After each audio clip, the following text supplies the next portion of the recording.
Está aquí don Vicente Carra, que va a hacer la presentación. A mi derecha, don Jesús Soriano. Y aquí don Adolfo Yáñez, que representa al Plan Maestro Provincial de la Región Centro de Madrid. Entonces, sin más preámbulo, don Vicente tiene la palabra. Gracias, César. Señoras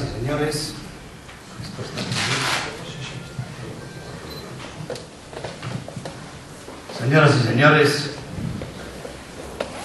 parecería de rigor o de cortesía obligada que si al presentador no lo conoce nadie o es menos conocido que el presentado, ilustre al auditorio mínimamente sobre él mismo. Me llamo Vicente Rodríguez, soy empresario en el sector de las nuevas tecnologías y seguramente me habrán visto en el tríptico del seminario que doy una conferencia sobre el krausismo y las raíces del regeneracionismo en la masonería. Probablemente mi amigo César Navarro me ha propuesto esta conferencia porque hice un doctorado en filosofía en Alemania y fui algunos años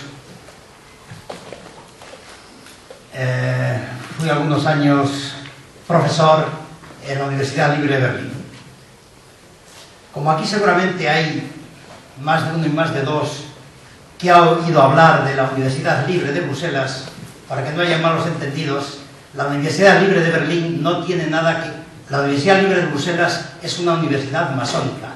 La Universidad Libre de Berlín no es ninguna universidad masónica. La Universidad Libre de Berlín es simplemente la universidad que los americanos crearon en la parte occidental porque la universidad tradicional de Berlín, la Humboldt, había quedado en el sector soviético. Y hablando de Krause, tengo que decir, porque ya está en relación con Jesús Soriano, que precisamente fue él cuando hace muchos años me regaló la mejor biografía sobre Krause que se ha escrito en el mundo y que la ha escrito Enrique Ureña, profesor de la Universidad Pontificia de Comillas. Y al hilo de esto, debo decir que el interés de Jesús Soriano no es solamente por la ciencia, donde tiene un contrastado currículum, como veremos más adelante, sino también por el pensamiento en general y las letras. Porque yo creo que esto lo saben pocos. Jesús Soriano es un profundo conocedor de Ortega y Gasset. Además, se lo ha leído. Muchos hablan de Ortega y Gasset, lo sé, y no es tan fácil. Es más fácil leerlo que entenderlo, y muchas veces ni siquiera lo han leído. Pero centrémonos en el personaje. Probablemente ustedes se habrán dado cuenta de que Jesús Soriano es un hombre grande. Los que le conocemos de antes, lo conocemos incluso con mucho más volumen. A lo mejor esto hace comprensible que haya sido capitán de la selección española de rugby en sus tiempos mozos. Al perder volumen, uno puede haber tenido la sensación de que ha ganado en estatura, pero la realidad es que la estatura la ha tenido siempre, y no solamente desde el punto de vista físico, sino también intelectual y moral. Y tal vez la dimensión moral en masonería es la más importante. Yo oí una vez al gran maestro de las Grandes Logias Unidas de Alemania, un eminente catedrático de matemáticas de la Universidad de Bremen, definir a la masonería de la manera siguiente: la masonería, en cuanto al conocimiento, es agnóstica, y en cuanto a lo demás, y sobre todo, es una asociación ética. Y tomaba el término agnóstico en su sentido primitivo, es decir, la masonería no conoce de doctrinas. La masonería, excepto una aceptación general de un principio universal llamado el gran arquitecto del universo, es, como todos sabemos, libre pensadora y tolerante.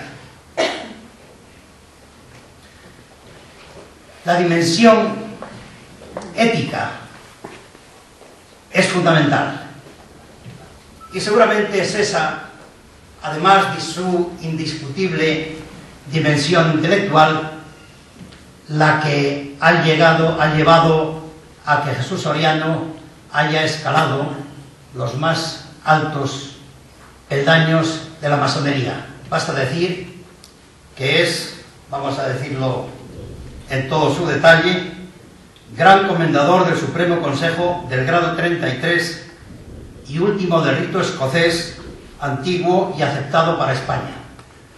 Un título muy rimbombante, pero como saben ustedes, la masonería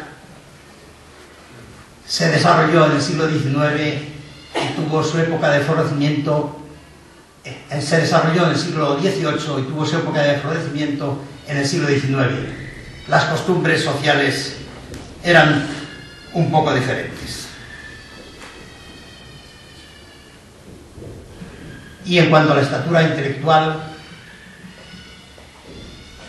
Jesús Soriano es doctor en ciencias geológicas, ha sido profesor colaborador de la Universidad Complutense de Madrid y profesor invitado en otras 7 universidades de España. Y ha sido, dentro de su profesión, un servidor del Estado, como lo han sido también otros muchos y más conocidos a nivel mundial, 33. Ha sido jefe del área de mineralogía y petrología del Centro de Estudios y Experimentación de Obras Públicas. Estoy hablando de otros 33 porque lo vais a ver a lo largo de la conferencia, la dimensión ética del ser humano implica una dimensión social, como son politicón que es, como animal social que es, y dentro de esa dimensión es muy importante, evidentemente, su manifestación dentro de la sociedad como hombre ciudadano y al servicio de la ciudadanía. Celebramos en este año el 200 aniversario del nacimiento de otro gran masón, grado 33, y que, en opinión de algunos profesores catedráticos de historia contemporánea, lástima que no está aquí el alcalde para preguntarle a ver lo que opina él, ya que es del gremio. Por ejemplo, en opinión del recién fallecido Julio Arostegui, el general Juan Prim fue el mejor presidente del gobierno que ha tenido la historia de España. Grado 33. Y jefe del grado 33. Si hubiéramos dicho esto en la España de Franco, estaríamos sobrecogidos. Y más de uno podría pensar, bueno, pues aquí tenéis a uno de los jefes del contubernio judeo masónico marxista. los que tuvimos el proceso de socialización durante la época de Franco, conocemos esa ideología. Yo recuerdo que en aquel entonces se hablaba, hombre, Eisenhower pues es del grado 33, masón del grado 33.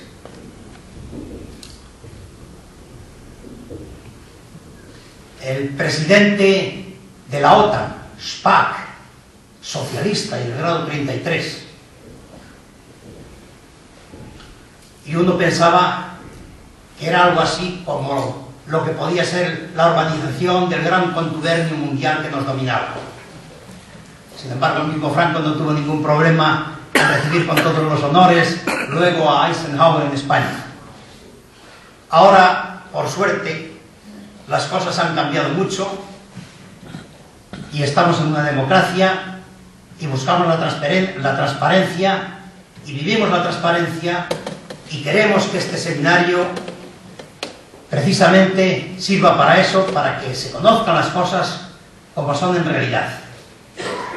Aquí tienen ustedes al jefe de los del grado 33 en España, creo yo, la persona más adecuada para abrir este seminario y dar esta conferencia.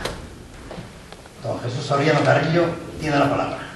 Muchas gracias. Como es evidente, Vicente es mi amigo.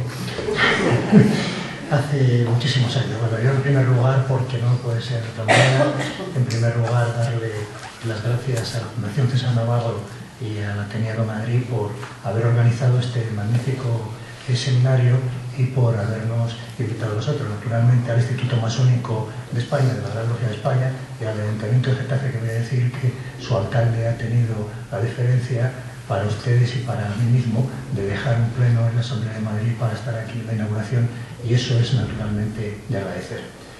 Bien, yo voy a intentar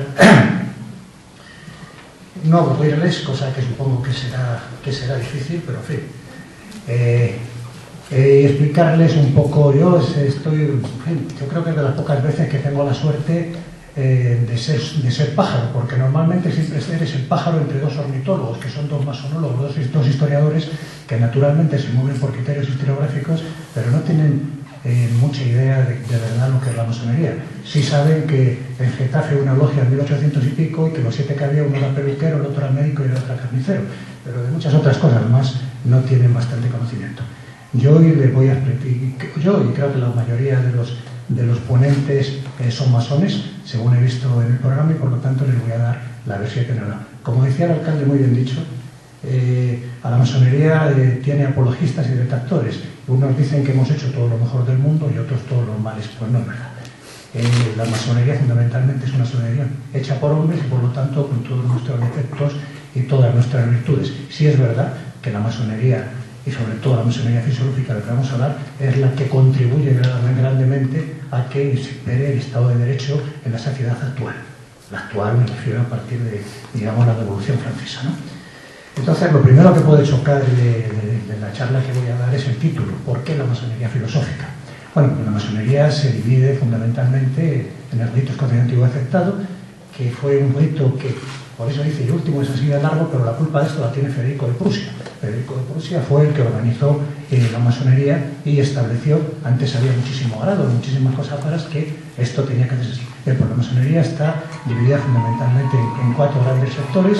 Un primer sector que es la masonería azul o simbólica, que es la que tiene los 3 primeros grados de aprendiz, compañero y maestro, y que está regentada por la Gran Logia de España, bueno, la Gran Logia del país que corresponda, en este caso de España, y a partir del 4 grado al 33 es lo que se llama los altos grados filosóficos, que a su vez se subdivide en la masonería roja capitular, que va de los grados 4 al 18, la negra filosófica del 19 al 30 y la blanco administrativa del 32 al 33, del 31 al 33. Bien, yo represento a esta última masonería, a la masonería filosófica.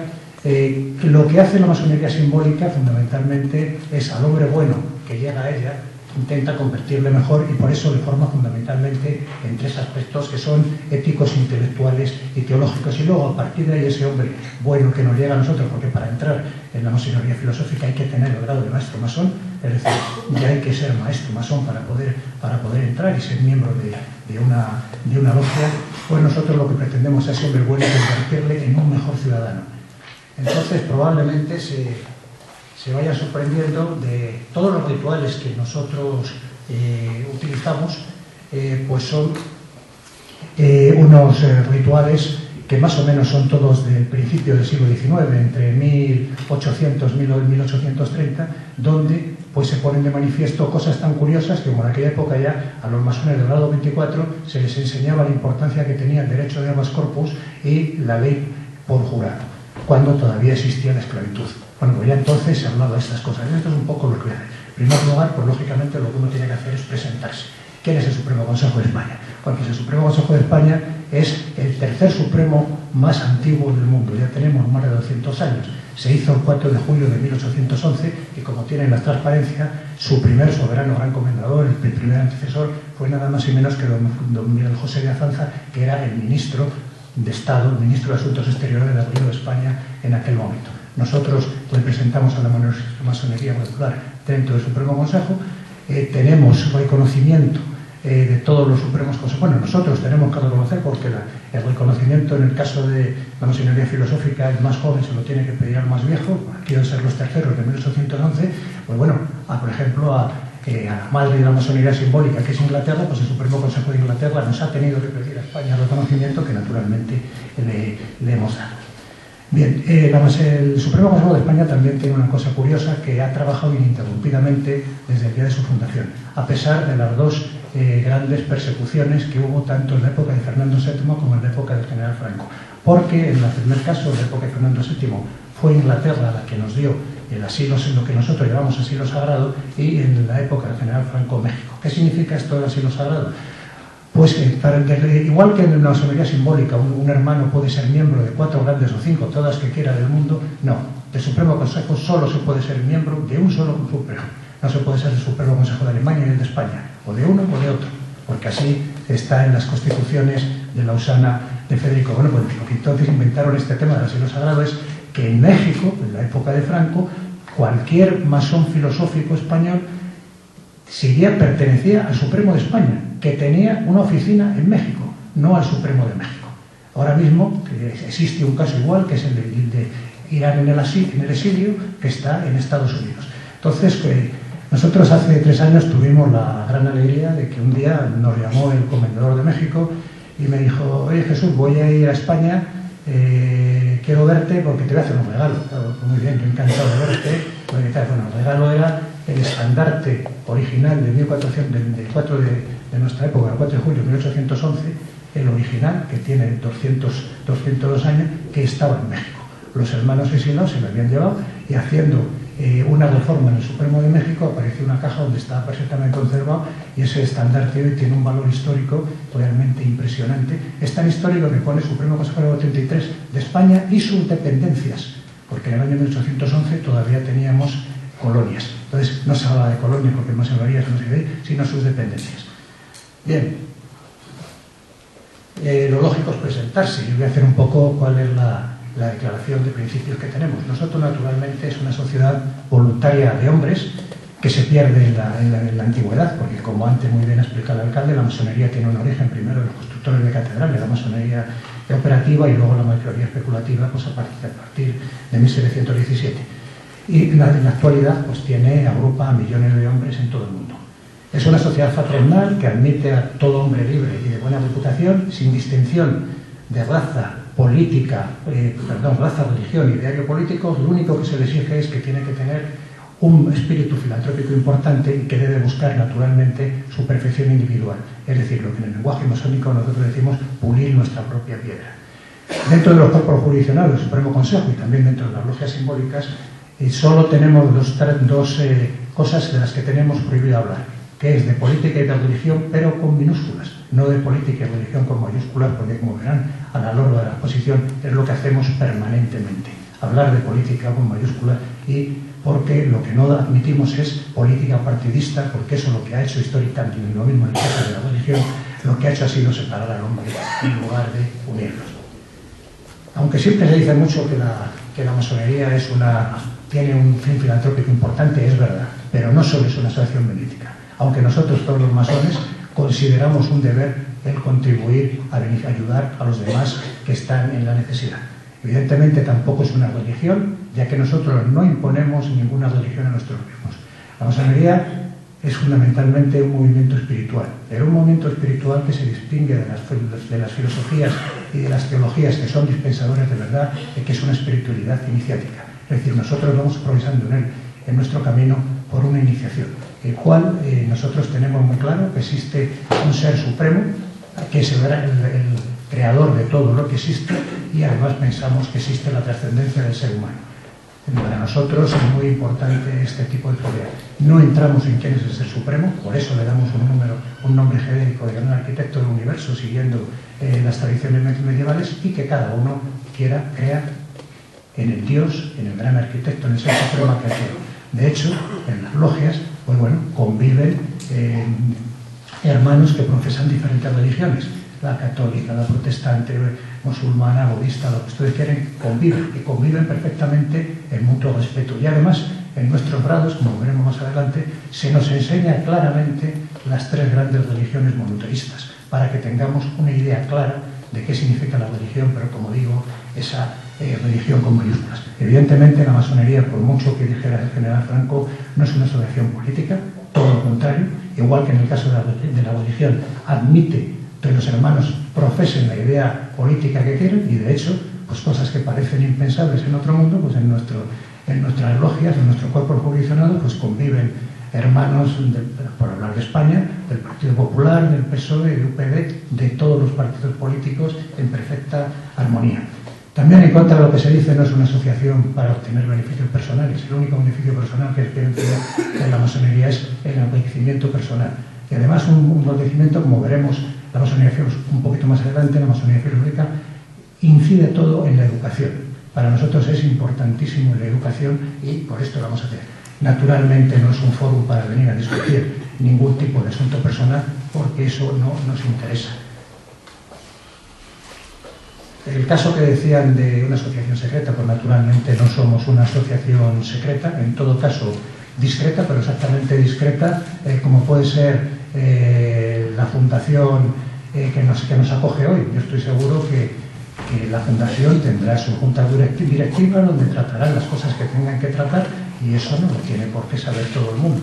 Esa es la discreción. Nosotros, naturalmente, somos una sociedad perfectamente legal, es una sociedad sin ánimo de lucro, que tiene su número de registro en el Registro Nacional de Asociaciones, y pues bueno, hoy que estoy aquí es muy fácil, porque ahora ustedes pueden entrar en internet, en el registro de asociaciones, y verán cuál es nuestro NIF, los impuestos que pagamos, que Jesús Soriano es el presidente, administrativamente se llama uno presidente, y cuál es mi domicilio. El domicilio de toda la junta directiva, con unos estatutos naturalmente aprobados, y que hace 3 o 4 años, cuando se cambió la ley de asociaciones, pues tuvimos que adaptar a esta ley de asociaciones, con una cosa un poquito especial, pero como lo tienen otras asociaciones del mundo, que nosotros, como nuestro reglamento interno, seguimos teniendo nuestros propios estatutos y las constituciones de Federico de 1700. Esto es la única diferencia. Y naturalmente, pues no solo es una escuela filosófica, ya que, como decía antes, para nosotros es muy importante todo el aspecto ritualístico. ¿Qué es lo que aspira la masonería filosófica? Pues fundamentalmente a servir a la sociedad. A servir a la sociedad de forma que nosotros, cada uno de nosotros, nos convirtamos en núcleos potenciales de cristalización, que hagamos que todo lo que nosotros se nos enseña dentro de nuestros cuerpos jurisdiccionados, hacerte mejor persona, hacerte mejor ciudadano, que te enseñen a la obligación de pagar impuestos. Cosas, se van a quedar muy sorprendidos cuando vean todas las cosas que están sacadas de nuestros rituales que son públicos. Quiero decir que no está. El único, siempre se habla del secreto de la masonería. La masonería no tiene ningún secreto. El único secreto que tiene es que es una orden iniciática, y por lo tanto lo que yo sentí el día que me iniciaron, estoy completamente seguro de que es diferente a lo que sintió cualquier otro masón que haya sentido igual. Es que dice, cuando uno come langosta, lo que uno siente cuando come una langosta, un cocido, unos huevos fritos, cada persona siente una cosa diferente. Pues ese es el único secreto que tiene la masonería. Las divisas que nosotros tenemos son esas que tienen ahí: Deus me junc eius, es decir, Dios es mi derecho y haz caos, orden en el caos, con lo cual creo que se nos definen bastante bien. Lo más importante, como decía, para nosotros es la educación. Nosotros pretendemos hacer a ese hombre bueno que nos llega a nosotros del simbolismo, convertirle en un buen ciudadano. De definiciones de masonería hay muchísimas, pero a mí la que más me interesa para el tema de la conferencia, más con la que estoy más de acuerdo, es una que dio Krause. Krause, que fue un gran masón, pues en el libro este que tienen aquí, Los 30 Monumentos más antiguos de la hermandad masónica, pues la definía de la forma que me va a permitir leerles. La masonería es el arte de educar pura y polifacéticamente al hombre en cuanto hombre y a la humanidad en cuanto humanidad. Es decir, el arte de despertar, dirigir y formar plenamente su vida. El arte de alcanzar todo aquello a lo que el hombre está llamado y es a la vez la totalidad de todos los conocimientos y artes que pertenecen necesariamente a esta tarea. Evidentemente, la masonería filosófica no pretende transformar la sociedad por métodos revolucionarios como se nos ha acusado muchas veces. Lo único que pretende es transformar a las personas, hacerle a la vez cada vez más importante. Como decía, llegar a ese hombre bueno que nos llega a nosotros, convertirle mejor y en un mejor ciudadano. La educación masónica, pues fundamentalmente lo que pretende es una educación armónica y universalista encima del ser humano que procure apartar de sí todo aquello que le separa. Y tiene su origen fundamentalmente en tres obligaciones que atañen al masón, que son a Dios, a la religión y al Estado. Como decía antes, la masonería exige la creencia en un ser supremo, en un Dios, llámesele como quiera, pero naturalmente es ajena a cualquier profesión religiosa determinada. Naturalmente no nos queda más remedio que proclamar la libertad de conciencia, pues respetando, como decíamos, las creencias religiosas individuales. Es una institución fraternal, creado para ser un centro de unión entre los hombres, teniendo en cuenta lo que los une y no lo que los separa. Exige, además del cumplimiento de la moral natural, siempre que está caracterizada, evidentemente, un masón debe ser bondadoso, probo y honorable.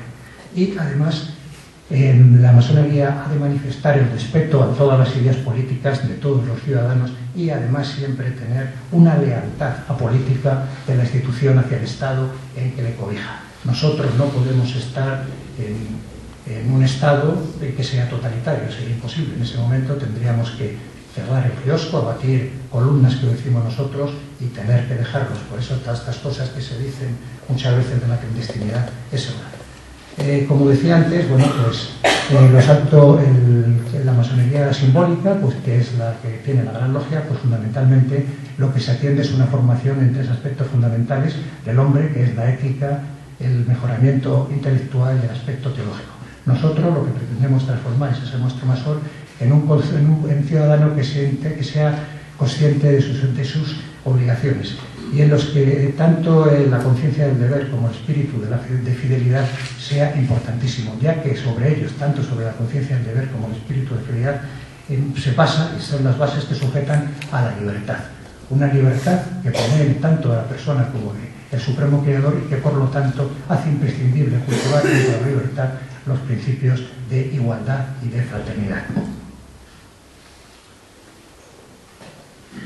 La educación de los masones dentro de los cuerpos posicionados pues no se limita simplemente a dar una serie de conceptos éticos que todos nosotros deberíamos cumplir, sino lo que pretendemos que es más importante.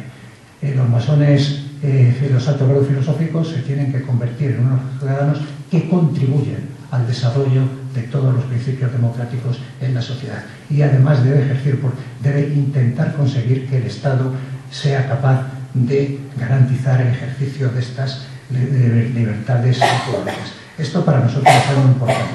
¿Cómo llegamos a esto? Bueno, pues naturalmente por si se me permite la expresión, una enseñanza ordenada. Se va avanzando paso por paso. Uno cuando ingresa en la masonería filosófica entra en el grado cuarto y al final el que llega al grado 33, pero siempre pasando un examen de grado a grado que le hacen al resto de sus hermanos. Tiene que mostrar una serie de conocimientos. Por lo tanto, para nosotros es muy importante, aunque no los únicos factores de enseñanza, el símbolo, puesto que, como decíamos antes, es una filosofía iniciática, una espiritualidad iniciática que utiliza los símbolos, y el diálogo. El diálogo entre nosotros es constante.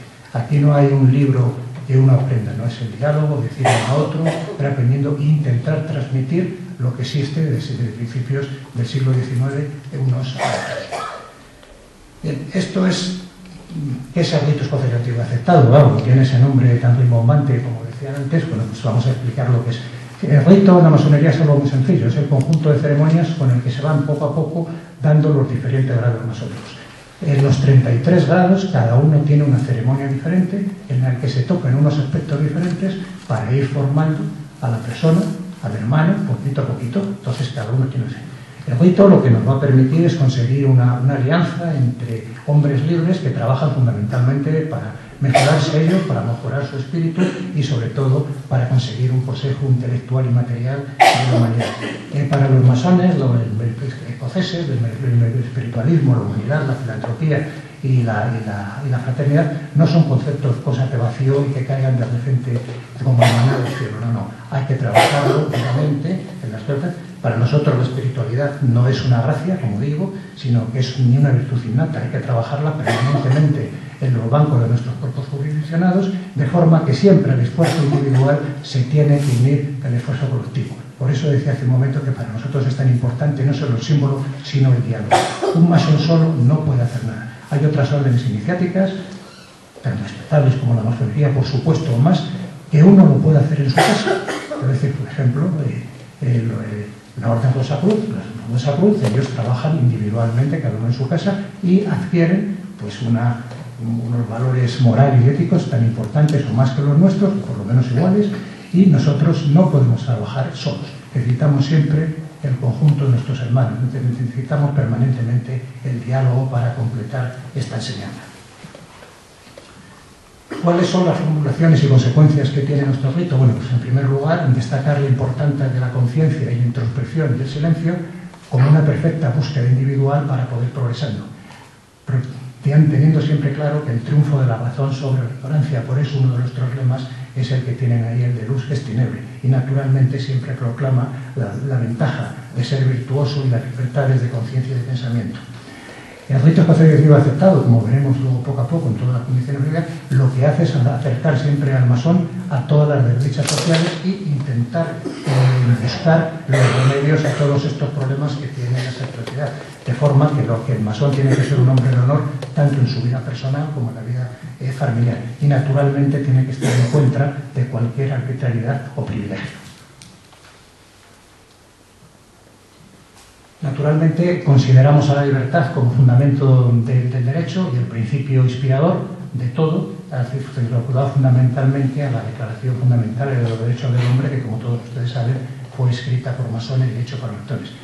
Naturalmente nuestro rito destaca la importancia que tiene la educación de las masas y la libertad de la enseñanza. Supongo que esto ya Vicente Rodríguez, cuando hable del krausismo, lo contará.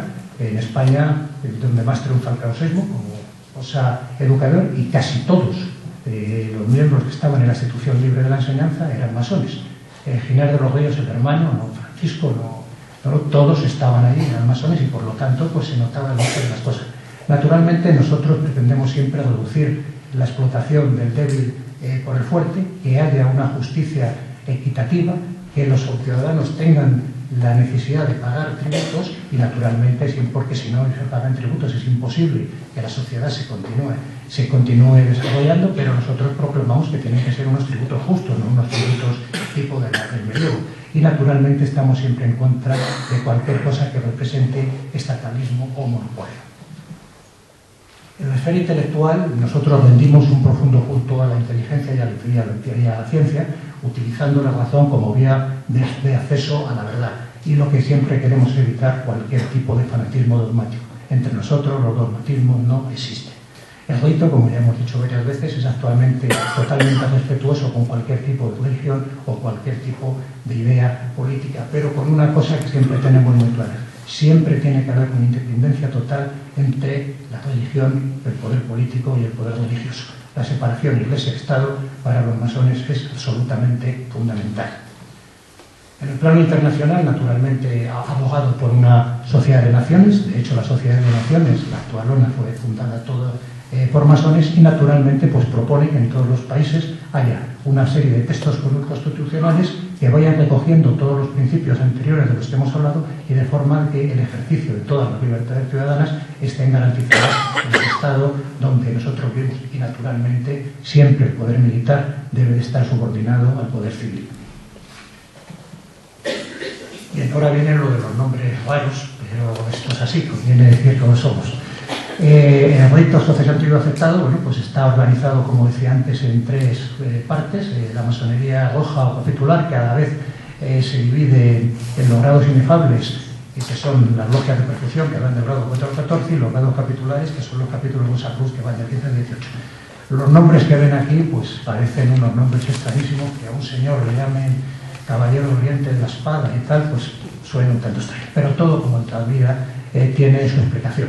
Eso, como decía un amigo mío que era veterinario militar, dice, aquí se explica todo, no es como en caballería, que piensan los caballos que tienen la cabeza más grande, ¿no? Pues no, todo tiene su explicación. La explicación es muy sencilla. Como verán un poco más adelante, todas estas ceremonias iniciáticas que nosotros hacemos están basadas en algún episodio, el que sea. Bien episodios bíblicos, bien de leyendas templarias, de lo que sea, y entonces se van reflejando. Por ejemplo, el grado sexto, secretario íntimo por curiosidad, pues ahí lo que se está reflejando pues es cuando Irán, rey de Tiro, y Salomón están hablando de la construcción del templo. En un momento discuten porque me va a costar tanto, me va a costar tal, y detrás de unas cortinas aparece un señor a defender a Salomón, que era su secretario. Entonces Irán dice, a este hombre lo que hay que hacer, hay que matarle porque es un espía, y Salomón dice, no solo no hay que matarle, sino que le voy a hacer mi secretario íntimo, porque él lo que estaba haciendo era defendiendo a su rey. A partir de ahí se monta una filosofía, una cosa que nos dicen a nosotros en el grado sexto, y por eso tiene ese nombre. Pero bueno, lo de los nombres es como todo, hay muchas cosas, sigue habiendo nombres muy antiguos, porque estamos hablando de una institución que se hizo en 1717, y por lo tanto prácticamente tiene 300 años, y como muy bien apuntaba antes Vicente, la sociedad de hace 300 años pues no es exactamente la misma sociedad que tenemos ahora. Bien, los grados inefables del grado 14, como decía yo, de la parte de la espiritualidad no voy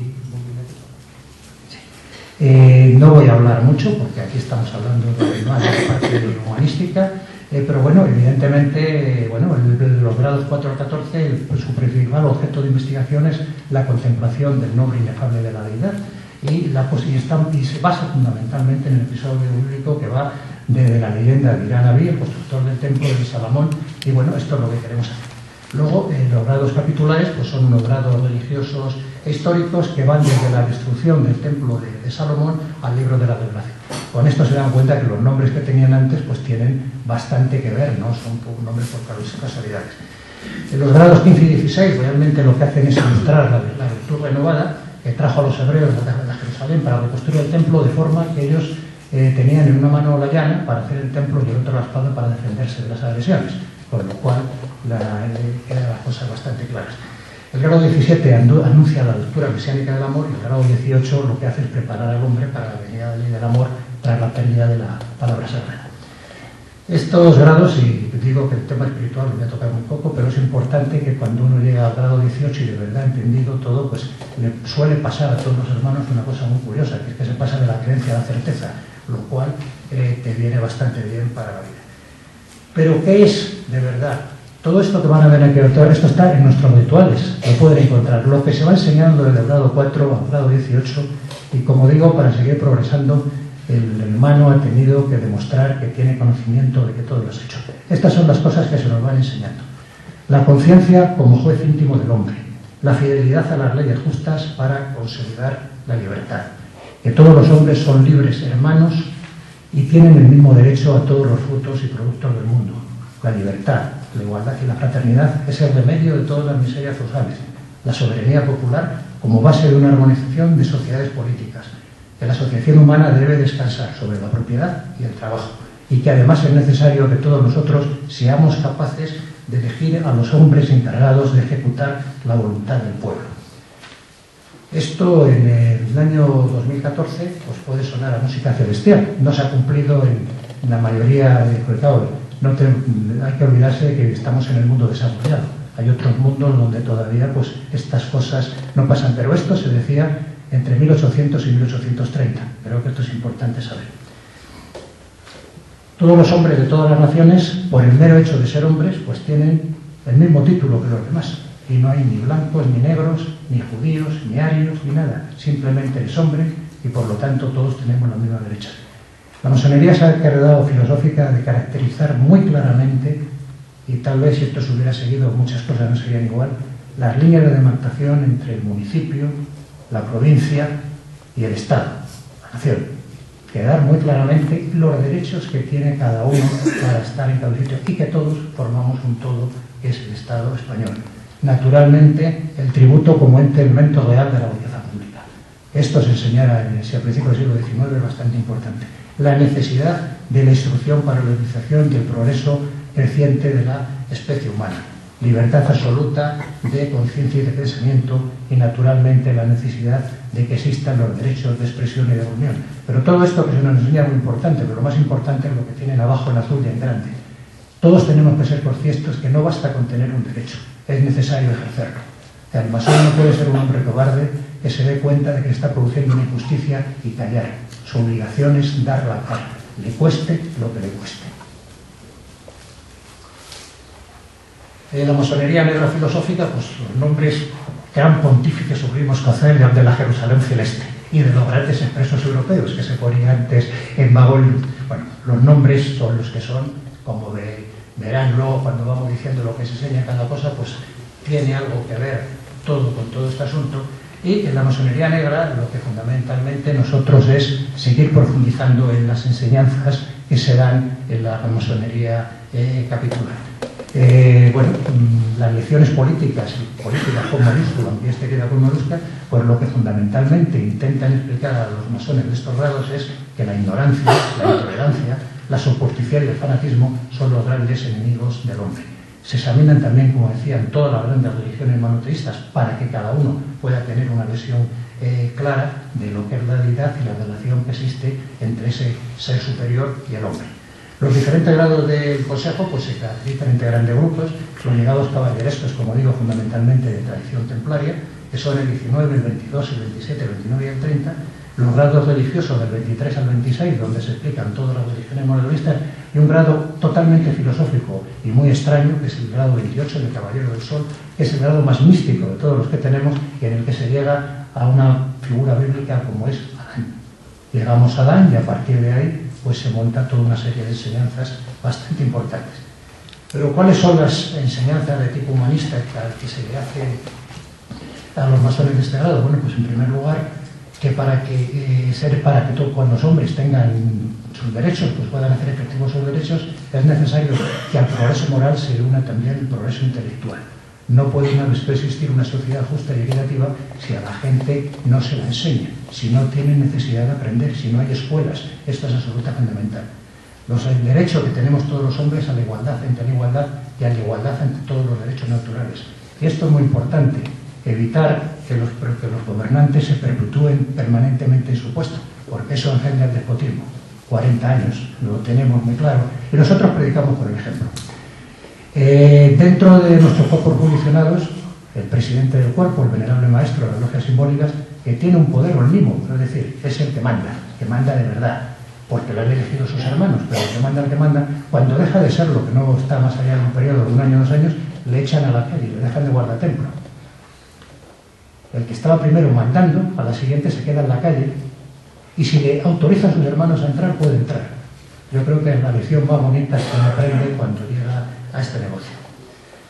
Hay que estudiar cuáles son los factores que conducen al despotismo de las masas, esto es muy importante. Es necesario crear una federación industrial para que exista un libre cambio. Yo comprendo que estas cosas, yo las estoy poniendo exactamente igual que